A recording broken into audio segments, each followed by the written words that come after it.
తిరిగి BC news కి స్వాగతం. ప్రజల నుండి స్వీకరించిన దరఖాస్తులపై అధికారులు ప్రత్యేక శ్రద్ధ వహించి సత్వర పరిష్కారం చూపాలని పశ్చిమ గోదావరి జిల్లా కలెక్టర్ చంద్రవడ నాగరాణి ఆదేశించారు. భీమవరంలోని కలెక్టరేట్ పీజీఆర్ఎస్ సమావేశ మందిరంలో సోమవారం నిర్వహించిన ప్రజా ఫిర్యాదుల పరిష్కార వ్యవస్థ కార్యక్రమంలో జిల్లా collector Chandravada Nagarani, joint collector T Rahul Kumar Reddy తదితర అధికారులు ప్రజల నుండి నేరుగా ఫిర్యాదులు స్వీకరించారు. ఈ సందర్భంగా కలెక్టర్ మాట్లాడుతూ ప్రజల నుంచి అందిన ప్రతి అర్జీని సంబంధిత శాఖల అధికారులు క్షుణ్ణంగా పరిశీలించి నిర్ణీత గడువులోగా పరిష్కరించేందుకు కృషి చేయాలని సూచించారు. ఈ రోజు నిర్వహించిన పీజీఆర్ఎస్ కార్యక్రమం మొత్తం 208 దరఖాస్తులు, రెవెన్యూ క్లినిక్ లో 48 దరఖాస్తులు స్వీకరించబడినట్టు అధికారులు తెలియజేశారు. వీరభద్రం మండలం పెర్కిపాలెం గ్రామానికి చెందిన వికలాంగురాలు జుత్తిగల లక్ష్మీ తులసి తన నివాసానికి సంబంధించిన దారి స్థలం ఆక్రమణపై ఫిర్యాదు చేశారు. కొనితివాడ గ్రామానికి చెందిన తడాల ఉషారాణి సెరిబ్రల్ పాల్సీ వ్యాధితో బాధపడుతూ వికలాంగుల పెన్షన్ మంజూరు చేయాలని అభ్యర్థించారు. ఉండి మండలం ఎండగండి గ్రామానికి చెందిన సూర్యచంద్రరావు తన భూమి ఆక్రమణపై రీసర్వే చేయించి భూమి అప్పగించాలని కోరారు. పంజాబ్ వేమవరం గ్రామానికి చెందిన గంటా వెంకట సురేష్ తన కొబ్బరి తోట ఆక్రమణపై ఫిర్యాదు చేశారు. అత్రి మండలం పాలూరు గ్రామానికి చెందిన అల్లూరి బంగారాజు భూమి సర్వేకు ఆటంకాలున్నాయని సమస్యకు పరిష్కారం చూపాలని కోరారు. అనంతరం joint collector T Rahul Kumar Reddy మాట్లాడుతూ పీజీఆర్ఎస్ లో అందిన దరఖాస్తులపై సంబంధిత అధికారులు బాధ్యతతో స్పందించాలని సూచించారు. ఆనాటి స్వాతంత్ర ఉద్యమంలో స్వతంత్రం నా జన్మ హక్కు నినాదంతో గ్రామ గ్రామాన ఉద్యమం సాగిందని, ఆ ఉద్యమంలో ఉప్పు సత్యాగ్రహం చరిత్ర సృష్టించిందని, దీనికి భీమవరంలో తీవ్రమైన ఉద్యమం సాగిందని స్వాతంత్ర సమరయోధుడు దంతులూరి నారాయణరాజు మనవడు దంతులూరి నారాయణరాజు గోపి అన్నారు. భీమవరం ఎస్పీ స్ట్రీట్లోని సర్ సివి రమన్ స్కూల్లో జిల్లా సర్వోదయ మండలి ఆధ్వర్యంలో దండయాత్ర ముగింపు దినోత్సవ సదస్సును నిర్వహించారు. ఈ సందర్భంగా గోపి మాట్లాడుతూ మహాత్మా గాంధీ ఈ ఉద్యమాలకు శంఖారావం పూరిస్తే వాడవాడలా దేశభక్తులు ఉవ్వెత్తున తరలివచ్చి ఉద్యమాన్ని సాగించారని అన్నారు. ప్రముఖ రచయిత S Satyanarayanaraju, Arasavalli charitable trust అధ్యక్షులు అరసవల్లి సుబ్రహ్మణ్యం, డిఆర్ నాగేశ్వరరావు, మాజీ కౌన్సిలర్ విజయరుతి రాఘవులు మాట్లాడుతూ ఆనాడు భీమవరంలో దంతులూరి నారాయణరాజు నాయకత్వంలో గొట్టుముక్కల రామచంద్రరాజు, పాలకోడేటి సత్యనారాయణ శర్మ, అడవి బాపిరాజు, తటవర్తి కృష్ణమూర్తి లాంటి సమర యోధులు ఉప్పు సత్యాగ్రహంలో విరోచిత పాత్ర పోషించి ఉద్యమం సాగించారని అన్నారు. నిర్వాహకులు చెరుకువాడ రంగసాయి మాట్లాడుతూ 1931వ సంవత్సరం మార్చి 12వ తేదీన మహాత్మా గాంధీ సబర్మతి ఆశ్రమం నుంచి దండయాత్ర ప్రారంభించారని, 26 రోజులు ఏప్రిల్ 6వ తేదీన దండయాత్ర ముగించారని, వందలాది మంది దండయాత్ర సాగిందని అన్నారు. భావితరాలకు ఇటువంటి మహనీయుల చరిత్రను తెలియజేసేలా ఈ కార్యక్రమం నిర్వహిస్తున్నామని అన్నారు. అనంతరం విద్యార్థులకు పోటీలు నిర్వహించి గెలుపొందిన వారికి బహుమతులు అందజేశారు. అనంతరం గోపిని సత్కరించారు. ఈ కార్యక్రమంలో స్కూల్ ప్రిన్సిపల్ పెండియాల సరిత, ప్రధానోపాధ్యాయురాలు కె పార్వతి, శైలజ, కొండ్రు శ్రీనివాస్ తదితరులు పాల్గొన్నారు. స్వాతంత్రోద్యమంలో అనేక రకాల ఉద్యమాలు జరిగాయి. ఆ ఉద్యమాల్లో అనేక మంది త్యాగాలు చేసి అసూలు బాశారు. ప్రాణాలు, కుటుంబాలు కూడా పాడైపోయి దేశం కోసం స్వతంత్ర నా జన్మ హక్కు అనేటువంటి ఉద్యమంతో నినాదంతో జీవించారు ఆ రోజుల్లో. అటువంటి ఉద్యమాల్లో మహాత్మా గాంధీ పిలుపు మేరకు మరి అనేక ఉద్యమాలు వాడబాడలా జరగడం జరిగింది. ఆ నేపథ్యంలో భీమవరం తాలూకాకి ఒక ప్రత్యేకమైనటువంటి స్థానం ఆ ఉద్యమానికి లభించింది. మరి పన్నుల నిరాకరణ కానీ, స్వదేశీ ఉద్యమం కానీ, ఫిట్ ఇండియా ఉద్యమం కానీ, మరి ముఖ్యంగా ఈ దండి సత్యాగ్రహం దానికి కూడా ఒక ప్రత్యేక ప్రాముఖ్యత ఇచ్చినటువంటి మహానుభావులు దంతులూరి నారాయణరాజు గారు, సుబ్బతాతరాజు గారు, రామచంద్రరాజు గారు, మరి అడవి బాపిరాజు గారు, తర్వాత కృష్ణమూర్తి గారు, ఇలాంటి మహానుభావులు ప్రతి ఉద్యమానికి వాడవాడలా తిరుగుతూ ప్రజల్లో ఉత్తేజించినటువంటి మహానుభావులు. మరి దండి సత్యాగ్రహం 36 రోజుల తర్వాత ఇవాళ ముగింపు రోజు విద్యార్థుల్లో భావితరాల్లో ఇటువంటి విషయాలు చెప్పాలనే ఉద్దేశం మీద ఈ కార్యక్రమం నిర్వహిస్తున్నాం. స్వతంత్ర ఉద్యమంలో మహాత్మా గాంధీ 8 రకాలైనటువంటి ఉద్యమాలని ఆయన ఆ రోజున ప్రారంభించడం జరిగింది ఈ దేశ స్వాతంత్రం కోసం. మరి ఉప్పు సత్యాగ్రహం కానీ, కిట్ ఇండియా ఉద్యమం కానీ, ఖిలాఫత్ ఉద్యమం కానీ, స్వదేశీ జాగరణ ఏదైతే ఉద్యమం కానీ, ఇలా చెప్పుకుంటా పోతే 8 రకాలైన ఉద్యమాల్లో మన భీమవరం పట్టణానికి వచ్చేటప్పటికి తాలూకాలో ఉప్పు సత్యాగ్రహం, కిట్ ఇండియా ఉద్యమం, ఆ రోజు ఉన్నటువంటి నాయకత్వం ఎవరైతే మరి దండూరి నారాయణరాజు గారు, దంతులూరి నారాయణరాజు గారు, భూపతిరాజు సుబ్బతాతరాజు గారు, ఇలా ఇత్యాధికమైనటువంటి వ్యక్తుల యొక్క ఆధ్వర్యంలో వైభవపేతంగా ఈ స్వతంత్రోద్యమ ఆకాంక్షలతోటి వారు ఆ రోజున చేయడం జరిగింది. శ్రీ విజ్ఞాన వేదిక ఆధ్వర్యంలో ఏర్పాటు చేసినటువంటి ఆ కార్యక్రమంలో మరి దంతులూరి నారాయణరాజు గారు వారి యొక్క మనవడైనటువంటి గోపి గారు కూడా ఈ కార్యక్రమంలో హాజరవడం చాలా ఆనందదాయకం. ఎందుకంటే వారు ఆ రోజున చేసినటువంటి త్యాగానికి స్ఫూర్తిగా ఈ రోజు ఈ యొక్క కార్యక్రమాలు మనం నిర్వహించుకోవడం జరుగుతుంది. ఆ రోజు ఏదైతే ఉప్పు సత్యాగ్రహాన్ని మహాత్మా గాంధీ ప్రారంభిస్తే ఆ ప్రారంభించినటువంటి దాంట్లో భీమవరం వాసూరాలైనటువంటి ద్రోణరాజు లక్ష్మీభాయమ్మ గారు 1600 కిలోమీటర్ల సబర్మతి నుంచి అక్కడ దాకా కూడా వారితో ప్రయాణం చేసినటువంటి ఏకైక మహిళ భీమవరం వాసవీరాలు. ఆ తదనంతరం కూడా ఆవిడ ఎమ్మెల్సీగా కూడా చేశారు. అంత విశిష్టత కలిగినటువంటి భీమవరం పట్టణంలో ఈ యొక్క కార్యక్రమం నిర్వహించుకోవడం చాలా అభినందనీయం. భారతదేశ చరిత్రలో ఒక ప్రముఖమైనటువంటి రోజు 1930 మార్చి 12వ తేదీన ప్రారంభమైనటువంటి ఉప్పు సత్యాగ్రహం అదే దండి ఉప్పు సత్యాగ్రహంగా పేరుగాంచింది. ఆ సత్యాగ్రహాన్ని ప్రారంభించి అసలు సత్య ఆగ్రహం అంటే ఏమిటి, సత్యం కోసం ఆగ్రహం అంటే పట్టుదల. ఉప్పు పైన బ్రిటిష్ వారు పన్ను వేయడం, ఆ ఉప్పును తయారు చేసుకోవడానికి కూడా మనకు హక్కు లేకుండా పోవడం, దేశవ్యాప్తంగా ఈ ఉద్యమం భారత స్వాతంత్ర ఉద్యమానికి ఒక స్ఫూర్తిని రగిలించింది. మార్చి 12న 78 మందితో ప్రారంభించి ముగింపు రోజు ఏప్రిల్ 6వ తేదీ, ఆ తేదీ నాటికి గాంధీ గారితోటి లక్షలాది మంది చేరడం జరిగింది. అదేవిధంగా దేశవ్యాప్తంగా ఈ ఉద్యమ ప్రభావంతో అనేక ప్రాంతాల్లో ఈ ఉప్పు సత్యాగ్రహం జరగడం, మన భీమవరం ప్రాంతంలో కూడా దంతులు నారాయణరావు గారితో పాటు అనేక మంది ఈ కార్యక్రమాల్లో పాల్గొన్నారు. అటువంటి చరిత్ర కలిగినటువంటి ఈ రోజును మనం గుర్తు చేసుకోవాలి. ఈ భావితరాలైనటువంటి విద్యార్థులు ఈ విషయాలు తెలుసుకుని దేశభక్తిని కలిగి ఉండాలని చెప్పి, మన దేశం కోసం మనం చేయగలిగినటువంటి కార్యక్రమం మనం చేయాలనేటువంటి ఆ స్ఫూర్తిని మీలో కలగజేయాలనే ఉద్దేశంతో శ్రీ విజ్ఞాన వేదిక ఆధ్వర్యంలో ఇటువంటి కార్యక్రమాలు జరగడం నిజంగా చాలా అభినందనీయం. గ్రామాల అభివృద్ధి లక్ష్యంగా కూటమి ప్రభుత్వం పనిచేస్తుందని డిప్యూటీ స్పీకర్ ఉండి ఎమ్మెల్యే కనుమూరు రఘురామకృష్ణరాజు అన్నారు. ఉండి మండలం వాండ్రం గ్రామంలో మంచినీటి చెరువుని ఏపీ డిప్యూటీ స్పీకర్ ఉండి ఎమ్మెల్యే కనుమూరు రఘురామకృష్ణరాజు ప్రారంభించారు. ఈ సందర్భంగా ఆయన మాట్లాడుతూ వేసవికాలం 3 నెలలు ఒక్కపూటే పంచాయతీ నుండి మంచినీరు అందించడంతో ప్రజలు చాలా ఇబ్బందులకు గురయ్యేవారని, నేడు ప్రజలకు 2 పూటలా తాగునీరు అందించాలన్న లక్ష్యంతో మంచినీరు చెరువులను లోతు తవ్వించి మంచినీటి చెరువుల అభివృద్ధికి కృషి చేస్తున్నామని తెలియజేశారు. వాండ్రం గ్రామానికి సంబంధించిన ఏ అభివృద్ధి చేసినా మేమున్నామంటూ ముందుకు వచ్చిన పారిశ్రామికవేత్తలైన ఏఆర్ ఫిష్ ప్రొడక్ట్ అధినేత ద్వారంపూడి నారాయణ రెడ్డి, వెల్కమ్ ఫ్యాక్టరీ అధినేత ఆనంద్ సహాయ సహకారాలు మరవలేనివని వారిని అభినందించారు. గ్రామాన్ని మరింత అభివృద్ధి చేయడంలో మాజీ సర్పంచ్ దాసరి వెంకటకృష్ణ ముందుంటారని అన్నారు. ఇదే స్ఫూర్తితో అన్ని గ్రామాల్లోనూ దాతలు ముందుకు వచ్చి గ్రామ అభివృద్ధికి సహకరించాలని కోరారు. ఈ కార్యక్రమంలో ద్వారంపూడి నారాయణ రెడ్డి, రెడ్డిపల్లి సత్యనారాయణ, ముదుండి స్వరూప శ్యామ్, యాడంగి యేసు, నల్లం రాంబాబు, సంతక వరలక్ష్మి గ్రామస్తులు పాల్గొన్నారు.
వాండ్రం గ్రామంలో ఎప్పటి నుంచో సమ్మర్ వచ్చేటప్పటికి త్రాగునీరు కనీసం 3 నెలలకి స్టోర్ చేసుకోవాల్సిన అవసరం ఉన్నప్పటికీ ఆ చెరువు గత ఎన్నో సంవత్సరాలుగా కూడికి తీనందువల్ల ఒక పూట నీరు సప్లై ఇటువంటి ఇబ్బందులు చాలా కాలంగా ఎదుర్కొంటున్నారు.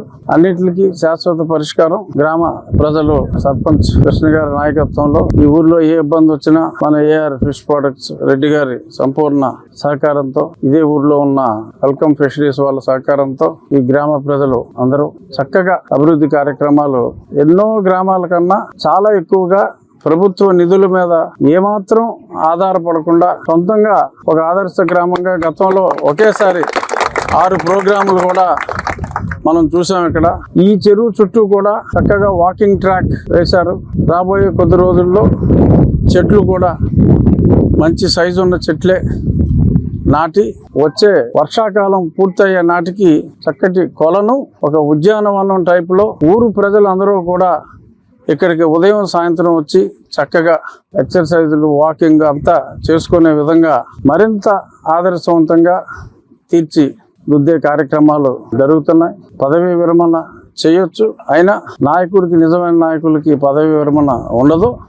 ఖచ్చితంగా మీ ఊరు మరింత అభివృద్ధి కృష్ణ ఆయన చేస్తాడంటంలో ఎటువంటి సందేహం లేదు. ఇలాగే పరిశ్రమ అభివృద్ధి చెందాలి. ఏఆర్ ఫిష్ ప్రొడక్ట్స్ వారు ఇక్కడి ప్రజలకి, చుట్టుపక్కల వారికి మరింత సహాయం చేసే దిశగా ఉండాలి, అభివృద్ధి చెందాలని మనస్ఫూర్తిగా కోరుకుంటూ మత్స్యకారుల అభివృద్ధి కూటమి ప్రభుత్వంతోనే సాధ్యమని మత్స్యకార సహకార సంఘాల ఉమ్మడి జిల్లా అధ్యక్షుడు మైలా వసంతరావు పేర్కొన్నారు. పశ్చిమ గోదావరి జిల్లా నర్సాపురం జనసేన పార్టీ కార్యాలయంలో ఆయన మీడియాతో మాట్లాడారు.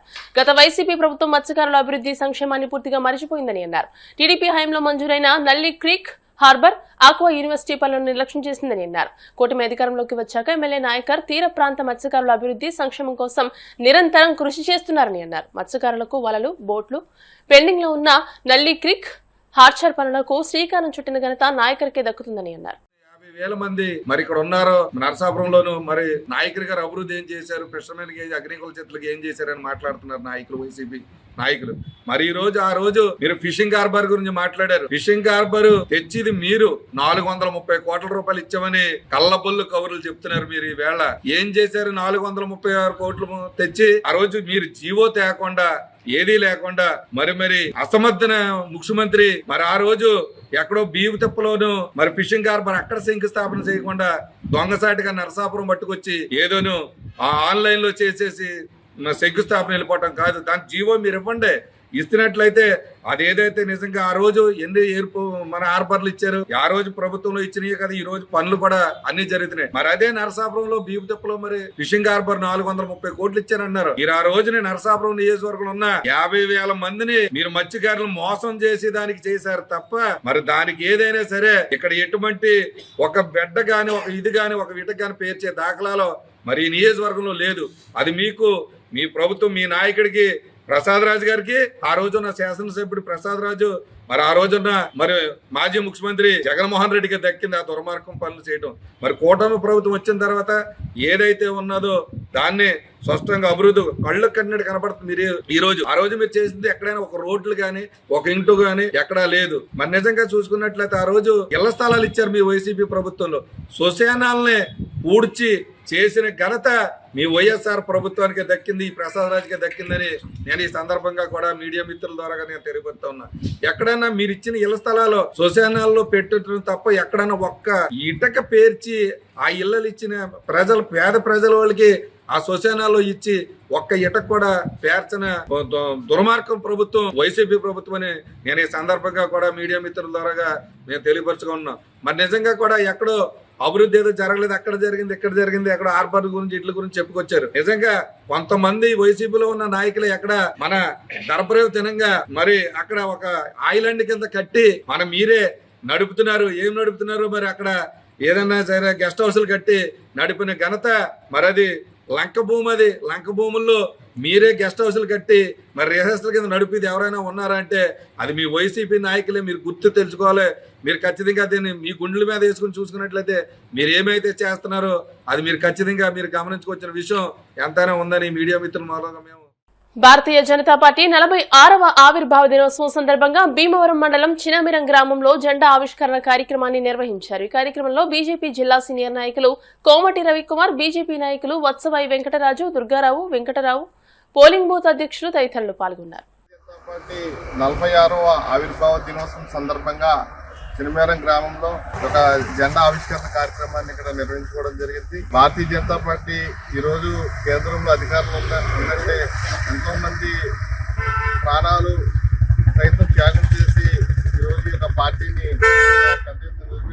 వారందరికీ కూడా ఈ సందర్భంగా ప్రత్యేకమైనటువంటి ఘనమైన నివాళులు అర్పిస్తూ వాళ్ళ భారతీయ జనతా పార్టీ భారతదేశాన్ని ప్రపంచంలోనే అత్యున్నత స్థానానికి తీసుకెళ్తూ సంక్షేమం, అభివృద్ధి రెండు కళ్ళుగా ముందుకు తీసుకెళ్తూ మరి భారతదేశాన్ని ప్రపంచంలోనే అగ్రగామిగా తీర్చిదిద్దుతున్నటువంటి నరేంద్ర మోడీ గారి నాయకత్వంలో దేశంలో ప్రజలందరూ కూడా సుఖ సంతోషాలతో ఉన్నారని చెప్పి సందర్భంగా తెలియజేస్తూ ఈ యొక్క భారతీయ జనతా పార్టీ యొక్క ఆవిర్భావ దినోత్సవాన్ని జాతీయ స్థాయిలో పెద్ద ఎత్తున నిర్వహిస్తున్నారు. ఆ కార్యక్రమంలో భాగంగా ఈరోజు భీమవరం నియోజకవర్గం చినమేర గ్రామంలో ఈ కార్యక్రమాన్ని నిర్వహించారు. చినమేర గ్రామంలోని భారతీయ జనతా పార్టీ 46వ ఆవిర్భావ దినోత్సవం సందర్భంగా మా గ్రామంలోని బీజేపీ నాయకులు కార్యకర్తలు అందరం కూడా బీజేపీ జెండా వందనం ఆవిష్కరించాం. దానికి మేము చాలా సంతోషిస్తున్నాం. భారతీయ జనతా పార్టీ ఒకప్పుడు ఒక్క ఎంపీతో పార్లమెంట్లో ప్రవేశించిన భారతీయ జనతా పార్టీ ఈవేళ నరేంద్ర మోడీ గారి నాయకత్వంలోని గత 15 సంవత్సరాల నుంచి ప్రధానమంత్రిగా మన నరేంద్ర మోడీ గారు మన భారతదేశాన్ని ఎంతో అభివృద్ధి పరిచారు. మన భారతదేశం ఎంతో అభివృద్ధి అవ్వాలి అంటే కంపల్సరీగా బీజేపీ గవర్నమెంట్ నరేంద్ర మోడీ గారి నాయకత్వం ఉండాలని భారతీయులందరూ కోరుకుంటున్నారు. ప్రపంచంలో 30 కోట్ల సభ్యులు ఉన్న పార్టీ భారతీయ జనతా పార్టీ అని మాజీ సర్పంచ్ కొనకంచి సూర్యనారాయణమూర్తి అన్నారు.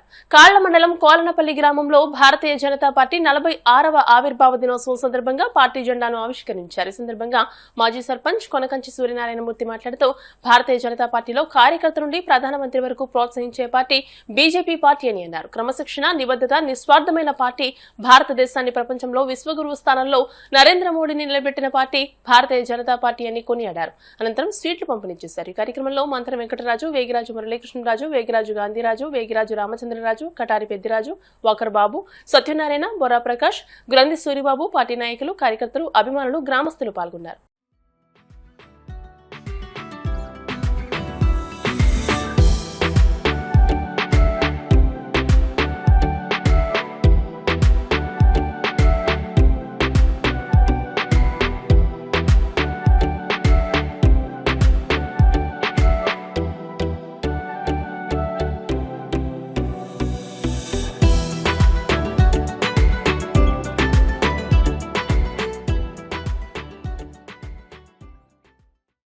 భారతీయ జనతా పార్టీ ఆవిర్భావ దినోత్సవం సందర్భంగా భారతీయ జనతా పార్టీ 1980 ఏప్రిల్ 6వ తేదీన ఆవిర్భవించడం జరిగింది. అప్పటి నుంచి కూడా వాజ్పేయి గారు, ఎల్కే అద్వానీ గారు, మురళీ మనోహర్ జోషి గారు తదితర పెద్దలందరూ కూడా నాయకత్వం వహించి భారతీయ జనతా పార్టీని అప్పట్లో 80లో 2 పార్లమెంటు సీట్ల నుంచి ఇవాళ 300 చిల్లర సీట్ల వరకు కూడా భారతదేశంలో బీజేపీ సాధించిందంటే వాజ్పేయి గారు, అద్వానీ గారు, మురళీ మనోహర్ జోషి తదితర పెద్దలందరూ ఎంతో పార్టీని దేశం అంతా కూడా విస్తరింపజేసి పార్టీని ప్రజల్లోకి తీసుకెళ్లి పార్టీ పీడిత సమస్త ప్రజలకి కూడా అందరికీ కూడా అట్టడుగున్నటువంటి వర్గాలందరికీ కూడా ఎంతో మేలు చేస్తూ పార్టీని ప్రజల్లోకి తీసుకెళ్లి బాగా విస్తృతపరిచి భారతీయ జనతా పార్టీ ప్రపంచంలో ఉన్నటువంటి అన్ని పార్టీల కంటే కూడా భారతీయ జనతా పార్టీకి అత్యధికమైనటువంటి కార్యకర్తలు ఉన్నటువంటి పార్టీ భారతీయ జనతా పార్టీ. భారతీయ జనతా పార్టీలో సామాన్య కార్యకర్త నుంచి ప్రధానమంత్రి దాకా ఎదిగేటువంటి అవకాశాన్ని భారతీయ జనతా పార్టీ ఇస్తుంది. అలాగే ఒక సామాన్యమైన కార్యకర్త నుంచి మన ప్రీతం ప్రధానమంత్రి నరేంద్ర మోడీ గారు ఇవాళ భారత ప్రధానిగా 3వసారి ప్రధానమంత్రి అయ్యారంటే పార్టీ కార్యకర్తలకి ఎంతో విలువ ఇచ్చి శక్తినిచ్చి వారికి కూడా నడిపిస్తూ ఉంటుంది భారతీయ జనతా పార్టీ. అటువంటి భారతదేశంలో ఉండేటువంటి పార్టీలన్నింటికన్నా అత్యుత్తమమైనటువంటి విలువలు కలిగినటువంటి పార్టీ భారతీయ జనతా పార్టీ. అటువంటి పార్టీలో ఉన్నందుకు మేమంతా చాలా సంతోషిస్తున్నాం. ఇవాళ మా కోనపల్లి గ్రామంలో భారతీయ జనతా పార్టీ 47వ ఆవిర్భావ దినోత్సవం సందర్భంగా దేశ ప్రధానమంత్రి గారికి, పార్టీ జాతీయ అధ్యక్షులు గారికి, మన రాష్ట్ర పార్టీ అధ్యక్షులు పివిఎన్ వేణుమాధవ్ గారికి, కేంద్ర మంత్రి వీరు శ్రీనివాస్ వర్మ గారికి, బాగా సత్యనారాయణ గారికి, రాష్ట్రంలో ప్రతి ఒక్క నాయకులకి, కార్యకర్తలకి, అభిమానులకి అందరికీ కూడా ఈ శుభ సందర్భంగా ధన్యవాదాలు, కృతజ్ఞతలు తెలియజేసుకుంటున్నాం. జనతా పార్టీ ఆవిర్భావ దినోత్సవం పురస్కరించుకొని జెండాని ఆవిష్కరించడం జరిగింది. ఈ సందర్భంగా వచ్చినటువంటి అందరికీ కూడా స్వీట్లు పంచిపెట్టి గ్రామస్తులు, కార్యకర్తలు అందరికీ కూడా ధన్యవాదాలు తెలియజేస్తున్నాం. వార్తలు ముగించే ముందు ముఖ్యాంశాలు మరోసారి. 2047 నాటికి వికసిత్ భారత్ లక్ష్యంగా ప్రతి కార్యకర్త కృషి చేయాలి. బీజేపీ ఆవిర్భావ దినోత్సవం సందర్భంగా భీమవరం కుముదవల్లిలో మన ఊరు మన జెండా కార్యక్రమాలలో బీజేపీ రాష్ట్ర ఉపాధ్యక్షులు గారపాటి చౌదరి.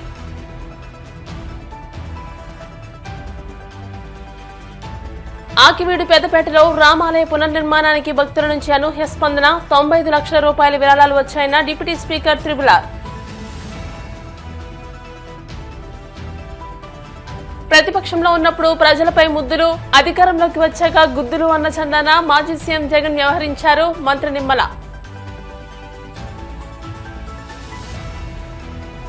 ఉండి నియోజకవర్గంలో మండలాలు పట్టణాల వారీగా యాదవ సంక్షేమ సంఘం నూతన అధ్యక్షుల నియామకం. ఈ వార్తలు ఇంతటితో సమాప్తం. మరిన్ని వార్తల కోసం BCN digital YouTube channel, Facebook page ని ఫాలో అవ్వండి. అప్డేటెడ్ వార్తల కోసం ప్లీజ్ సబ్స్క్రైబ్.